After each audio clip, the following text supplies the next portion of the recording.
राधे राधे दोस्तों। कार्तिक मास की अमावस्या के 2 दिन बाद जब घर घर में दीपों की रोशनी अभी भी झिलमिला रही होती है और हवा में दिवाली की मीठी खुशबू बसी रहती है, तभी आता है भाई दूज का पावन त्योहार। यह वह दिन है जब भाई और बहन के बीच का अटूट स्नेह, असीम प्रेम और सुरक्षा का वचन पूरी तरह जगमगाता है। कहते हैं कि इस दिन बहन जब अपने भाई के माथे पर तिलक करती है और उसकी लंबी उम्र, सुख, समृद्धि और मंगल कामनाएं करती है, तो उसके जीवन से हर संकट दूर हो जाता है। आज हम आपको सुनाने वाले हैं भाई दूज से जुड़ी पौराणिक कथा, और साथ ही में ये भी बताएंगे कि भाई दूज के दिन बहनें अपने भाइयों को श्रीफल, नारियल क्यों देती हैं। भाई दूज के इस पर्व को यम द्वितीया क्यों कहा जाता है। ये कथा है एक भाई और बहन के अटूट प्रेम और समर्पण की, जिसमें आप देखेंगे कि कैसे स्नेह की शक्ति हर विपत्ति को पीछे छोड़ देती है और रिश्तों को अमर बना देती है। भाई बहन का सच्चा स्नेह मृत्यु और समय की हर बाधा को भी मात दे सकता है। दोस्तों, आज भाई दूज है। आपको यह जानना ज़रूरी है कि भाई दूज क्यों मनाया जाता है, इसकी शुरुआत कैसे हुई और इसका महत्व क्या है। रक्षाबंधन की तरह ही हमारे देश में भाई बहन के प्यार और रक्षा का यह त्योहार मनाया जाता है, लेकिन इसका महत्व और भाव और भी गहरा है। कहते हैं कि यदि किसी कारण बहन रक्षाबंधन पर भाई को राखी नहीं बांध पाती, तो उसकी कमी भाई दूज पर पूरी होती है। मान्यता है कि एक बार बहन ने भाई दूज का धागा अपने भाई के हाथ में बांध दिया, तो हर साल यह बंधन दोहराना उनकी परंपरा बन जाती है। देश के विभिन्न हिस्सों में इसे अलग अलग नामों से जाना जाता है। कुछ स्थानों में इसे भाई तीज भी कहते हैं। यह पर्व केवल एक रस्म नहीं, बल्कि भाई बहन के रिश्ते को मजबूत करने, प्रेम और सुरक्षा का संदेश फैलाने वाला पर्व भाई बहन के अटूट स्नेह और समर्पण की अमर परंपरा बन गया है। तो आइए इस भाई दूज पर हम इन अद्भुत कथाओं के माध्यम से समझें कि कैसे प्रेम और स्नेह से जीवन की हर कठिनाई को पार कर सकते हैं और क्यों हर वर्ष हर घर में हर्ष और उमंग के साथ मनाया जाता है भाई दूज। आइए सुनते हैं इस पर्व से जुड़ी एक अत्यंत मार्मिक और प्रेरणादायक कथा। एक समय की बात है, एक वृद्धा माँ के एक पुत्र और एक पुत्री थे। पुत्री की शादी हो चुकी थी और वह अपने ससुराल में रहती थी। भाई दूज के दिन पुत्र ने माँ से कहा, माँ, मैं अपनी बहन के घर तिलक करवाने जाऊंगा। माँ ने आशंका जताई और कहा, बेटा, तेरी बहन बहुत कलह प्रिय है, वह हर समय लड़ती है, मत जाओ। परंतु बेटे का हृदय सच्चे प्रेम से भरा हुआ था। उसने दृढ़ता से कहा, माँ, फिर भी मैं जाऊंगा, मुझे अपनी बहन से मिलना है। भाई अपनी बहन के घर की ओर चल पड़ा। रास्ते में उसे एक नदी मिली। नदी ने गर्जन करते हुए कहा, मैं तेरा काल हूँ, तुझे डुबो दूंगी। भाई ने धैर्यपूर्वक उत्तर दिया, मुझे अपनी बहन से मिलकर आने दो, लौटते समय तुम मुझे डुबो लेना। नदी उसकी दृढ़ता देखकर रास्ता देखने लगी। थोड़ी दूर आगे बढ़ते ही उसे एक सर्प मिला। सर्प ने कहा, मैं तुझे डस लूंगी। भाई ने शांत भाव में कहा, पहले मुझे अपनी बहन से मिलकर तिलक लगवा लेने दो, फिर लौटते समय मुझे डस लेना। सर्प ने भी उसका मार्ग छोड़ दिया। आगे बढ़ते हुए जंगल में एक शेर के सामने उसके सामने आ गया। शेर ने दहाड़ते हुए कहा, मैं तुझे खा जाऊंगा। भाई ने वही उत्तर दिया, पहले मैं अपनी बहन से मिलकर तिलक करवा लूं, फिर लौटते समय तुम मुझे खा लेना। शेर ने भी उसे छोड़ दिया। अंततः वह अपनी बहन के घर पहुंचा और आवाज लगाई, देख बहन, 7 कोस दूर से तेरा भाई तिलक कराने आया है। बहन उस समय सूत काट रही थी, तभी सूत टूट गया। कहा जाता है कि यदि सूत टूट जाए तो बहन तब तक बोल नहीं सकती जब तक सूत पुनः जुड़ न जाए। भाई ने कई बार आवाज दी, लेकिन बहन उत्तर नहीं दे रही थी। वह सोचने लगा, माँ सही कहती थी, बहन अब मुझसे बात नहीं करना चाहती। वह वापस लौटने ही वाला था कि उस समय सूत जुड़ गया। बहन दौड़कर आई और बोली, भैया, मैं सूत टूटने के कारण बोल नहीं पा रही थी। बहन ने भाई को घर में ले जाकर सम्मान पूर्वक बैठाया। उसने अपनी सहेली पड़ोसन से पूछा, प्रिय अतिथि आए तो क्या करना चाहिए? पड़ोसन ने मजाक में कहा, तेल से चौका लगाना और घी में चावल पकाना। भोली बहन ने वही किया, लेकिन न चौका सूख रहा था न चावल पक रहे थे। भूखे भाई ने कहा, बहन खाना परोस दो।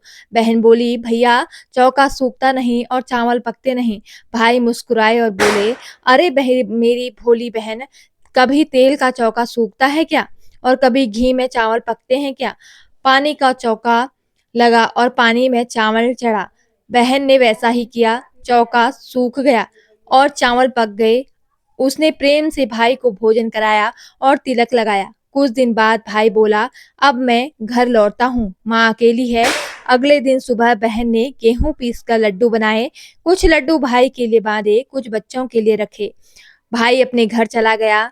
जब बच्चे उठे और माँ से खाने को मांगा तो माँ ने वही लड्डू दे दिए, लेकिन देखा तो लड्डू हरे हो गए थे। चक्की में झांका तो पता चला कि गेहूं के साथ एक सर्प भी पिस गया था। माँ ने लड्डू फेंक दिए और भाई के पीछे भागी। रास्ते में एक पेड़ के नीचे उसका भाई बैठा होता है। उसे देखकर भाई बोला, क्या हुआ बहन? तब बहन पूछती है, तुमने मैंने जो तुम्हें लड्डू दिए थे वह कहाँ हैं? भाई ने कहा, बहन, तेरे लड्डू मैंने अभी नहीं खाए हैं, पेड़ पर टंगे हैं।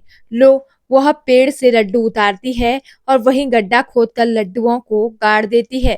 उसके बाद अपने भाई को सारी बात बताती है।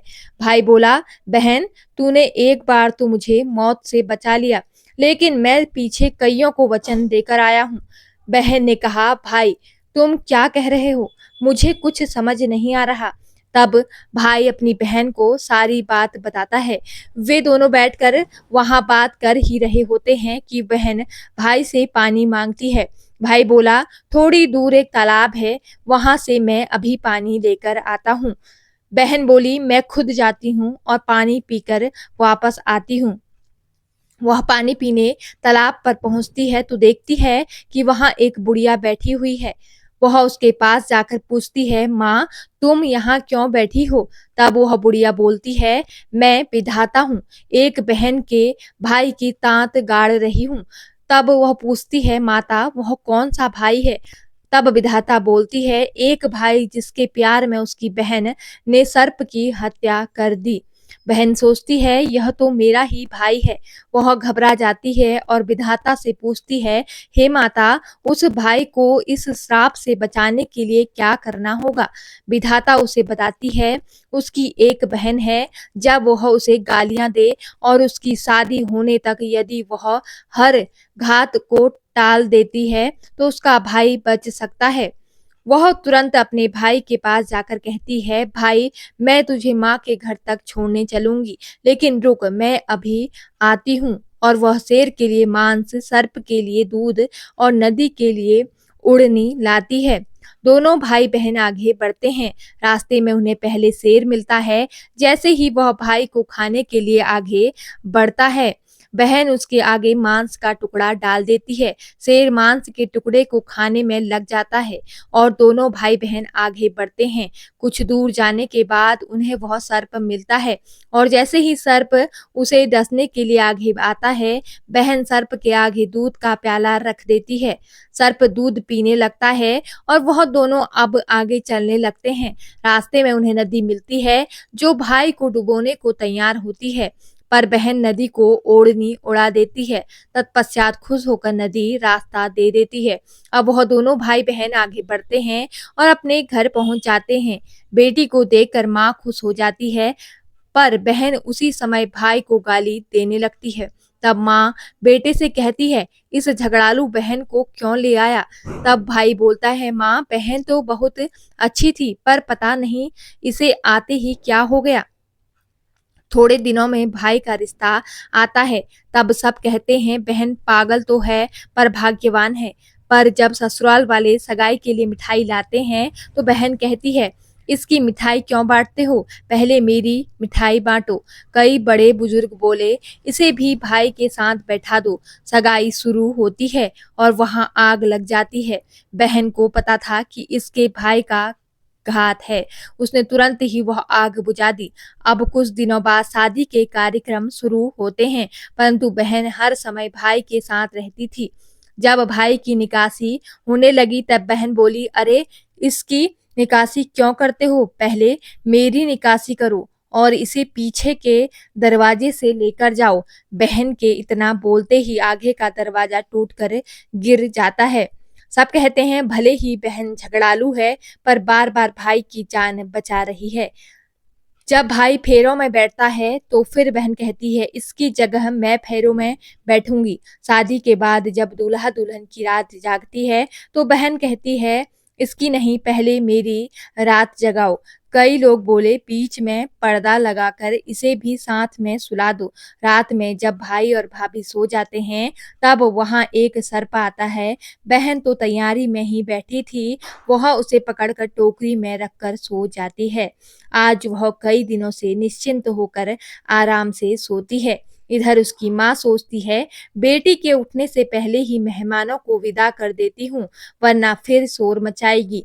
जब बेटी उठकर देखती है तो घर में कोई नहीं दिखता। तब वह माँ से पूछती है, माँ सब मेहमान कहाँ चले गए? तब माँ कहती है, बेटी मैंने तो सब मेहमानों को विदा कर दिया है। तब बेटी बोलती है, माँ सब मेहमानों को वापस बुलाओ, तभी मैं विदा होंगी। उसके कहने के अनुसार माँ सभी मेहमानों को वापस बुलाती है। तब वह माँ से कहती है, माँ आज के दिन के लिए मैंने पालने में पूत और चूल्हे पर दूध छोड़ा था और पागल हो गई थी। मेरे इस भाई पर 7 घात थे, वह टालने के लिए मैं ऐसा कर रही थी। उसकी यह बात सुनकर माँ और भाई बहुत खुश हो जाते हैं और सबसे पहले अपनी बेटी को विदा करते हैं और उसके बाद सभी मेहमानों को विदा करते हैं। इस दिन के बाद से ही हर बहन अपने भाई की लंबी उम्र की कामना से भाई दूज का त्योहार मनाने लगती है। इस दिन बहन भाई का तिलक करती है और इस कथा को सुनती है। बोलिए श्री राधा कृष्ण भगवान की जय, बोलिए यमुना माता की जय। तो दोस्तों, कहानी को यहीं पे समाप्त करते हैं। प्रेम से बोलिए जय माता दी।